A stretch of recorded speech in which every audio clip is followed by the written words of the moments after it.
ある日、海底の拠点に向かっていたら、海の中に見慣れない生き物がいました。どうやらワニのようです。何度か沼地に探しに来ていたのに見つからず、レアなのかなと思った矢先に会いました。よく観察すると、牙までしっかりわかりますね。そんなわけで、海中の拠点にやってきました。ここに来た理由は、海の生き物を観察するためなのですが、お魚やイルカの姿が、全然ありません。海底神殿の周りには、ガーディアンがいっぱいいるので、海の生き物は湧きにくいのかもしれないですね。拠点の入り江に戻ってきました。いつも生き物がたくさんいます。海の生き物は、ここで観察することにしましょう。その前に、お魚を捕まえる網を作っておきます。材料に使うサメの歯は、海に浮いていました。サメも仲間にできるそうなのですが、倒して卵を手に入れる必要があることと、仲間にしても回復手段がないようなので、眺めるだけにしています。お魚を捕まえる網は、2つ作っておきました。では、海に戻りましょう。念のため暗視のポーションと、水中呼吸のポーションを飲んでおきます。お邪魔します。夜の海なのに、とても綺麗に見えますね。すぐ近くに小さいお魚がいました。クマノミかな？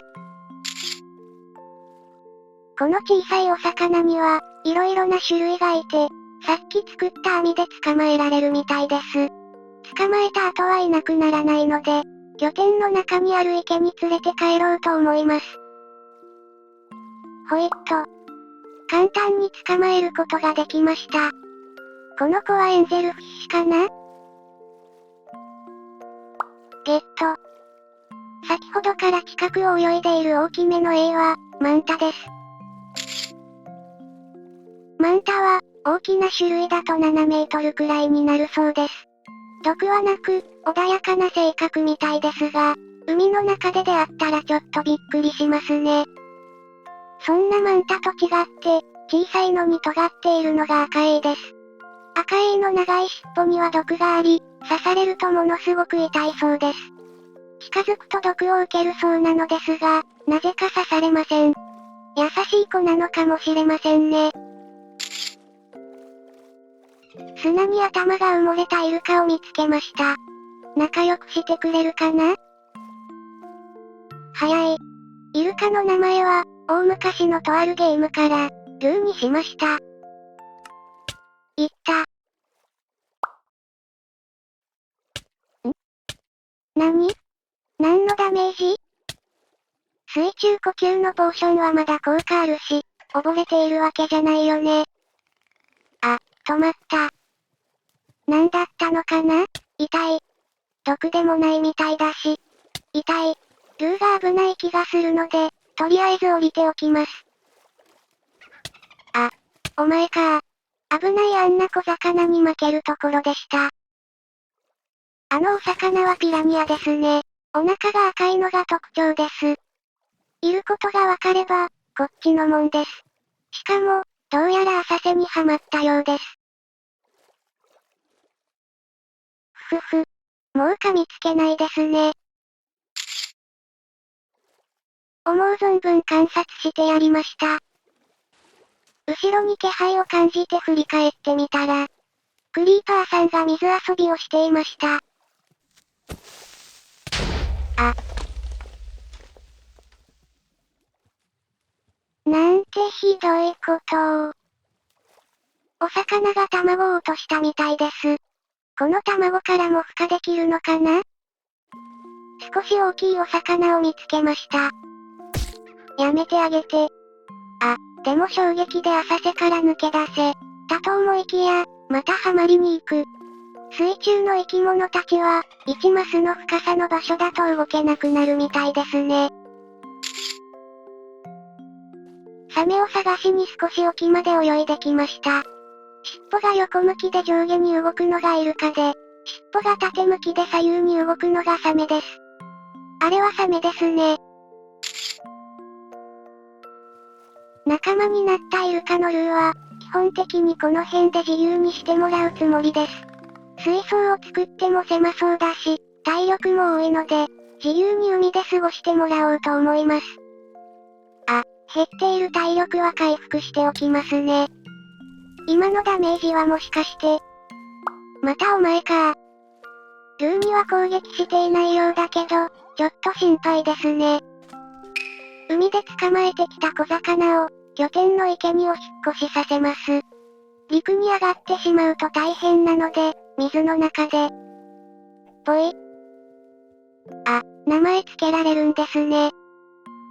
1匹目はスイミーです。お、ちゃんと水の中に入ってくれました。続いてもう1匹も。ぽい。この子はスイムーです。2匹だけだと寂しいので、もう少し連れてきますね。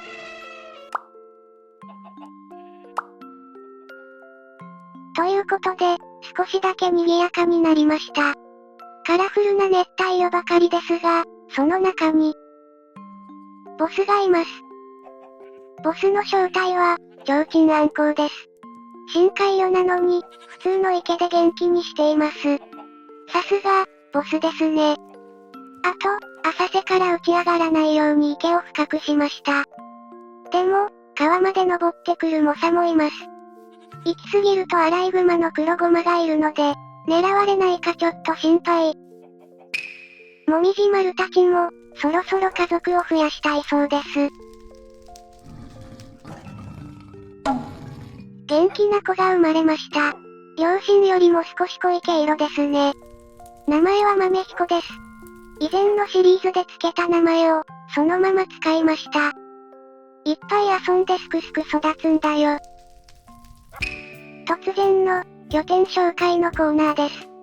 少し前に、牧場を拡張しました。お馬たちの名前と一緒に紹介させていただきます。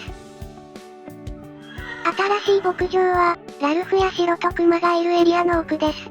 残っていた丘を少し削って作りました。広めの放牧場と、温泉施設があります。ここと、前の厩舎は繋がっていて、すべてのお馬たちを放牧したり、温泉で疲れを取ってもらったりできます。お馬たちがのびのびと過ごしている姿は、とても癒されますね。基本的には自由にさせたいので、フェンスは高くしました。あと、名前がまだ決まっていなかった子たちに、正式な名前を付けました。ユニコーンは、木綿です。ペガサスには、絹と名付けました。お豆腐コンビです。骨馬は、メロンソーダと呼びすぎて愛着が生まれました。でも、メロン要素がなくなってしまったので、ソーダにしました。他の馬たちの名前は、コミュニティやツイッターでいただいた名前をすでに付けてあります。あと、実はユニコーンの木綿には面白い能力がありました。ジャンプをすると、なん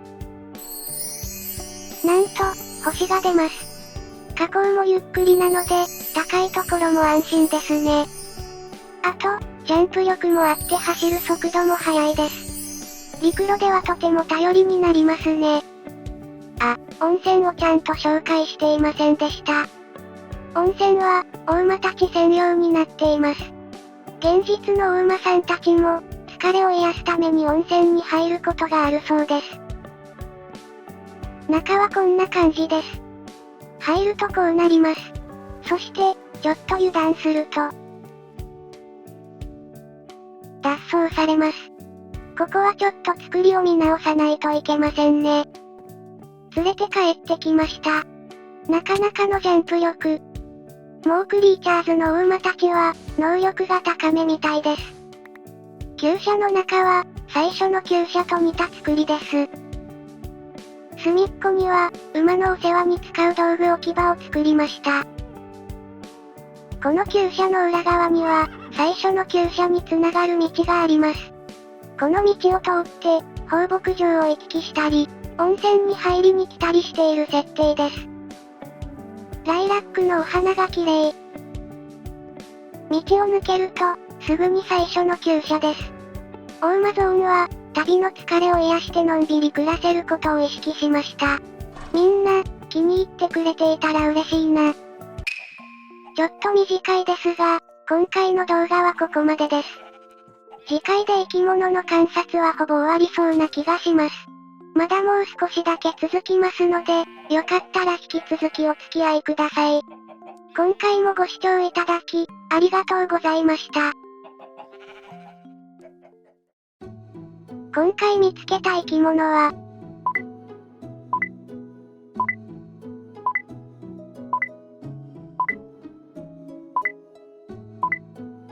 8種類でした。見つけた生き物の合計は、64種類になりました。次回は、残っている生き物を探しに行きます。